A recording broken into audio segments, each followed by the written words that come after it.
I am addicted to books written by Maggie Hartley. There are several foster carer memoirs that I read, and Hartley's is one of them. Always excited when she's got a new book out, and A Sister's Shame is very powerful. One of her most shocking, I think, and definitely the one that'll make you think a lot. And what's really interesting about this, I'm not going to really give any spoilers, but what's really interesting is that basically everybody involved in this case, Maggie, the social workers, nobody had ever really come across this kind of thing before. And while it does happen, it's certainly unique compared to a lot of similar ones. So A Sister's Shame was released this year. It was released last month in April. And this is about two little girls who come into care. Billy, who is 7, and Bo, who is 4. And at the time, Maggie is still looking after Natalie. I'm not going to say anything else about Natalie's story. You can read the book that came before this for more information. But there's quite a bit of Natalie in this. More than one would normally expect for a book that's focusing on an entirely different placement. And I was really happy about that. I was really pleased to kind of find out more about Natalie's journey. Very emotional. Very, very emotional. But obviously the main focus here, we have Bo and Billy, and they're very obese. And unfortunately, that's something that happens.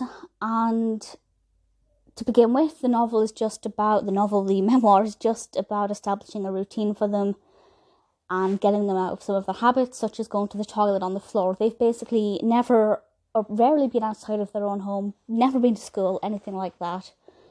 They're not savages, but they've been brought up by television.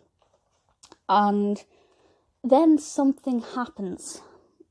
Billy starts displaying very unusual behaviour, certainly not the behaviour of a 7-year-old, and the abuse takes a different turn. And I don't want to say any more than that. I don't want to spoil it, because I didn't see it coming to some extent. But at the same time, all of the warning signs were blatantly obvious to me. So, I don't know if you'll pick up on it until about halfway through, I think, and then it's kind of confirmed a little bit after. But it's still disturbing. It's described in a way. Again, I can't really explain this without saying what it is, and I refuse to spoil it for you because it is really captivating. But it's done in a way that's tasteful and sensible. It's not, totally disturbing. It's tactful, I guess, is the word I'm looking for. But it's still pretty eye-opening and hard to get your head around. It's a very moving story. It may be one of my favourite Hartleys. I'm not 100% sure. She has some really great ones, but definitely give it a go if you like any of her other books, or if you like books by Kathy Glass, or Angela Hart, or Rosie Lewis, or Casey Watson. I'd say this one is a pretty powerful read. I read it in two and a bit sittings. I read the first chapter as soon as I downloaded it, but didn't have time to read anymore. I did read the ebook. Just if you're interested, I will confirm the number of pages in the paperback. The number of pages in the paperback is 256.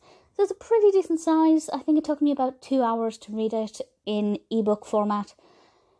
Not the longest, but very detailed, very well written, very moving, and it tied up a lot of loose ends from previous books, and also left itself on a little bit of a cliffhanger. Looking forward to seeing what happens next with Maggie's personal life, but in terms of Billy and Bo's story, it's moving, it's shocking, it's disturbing, but it's a very good read.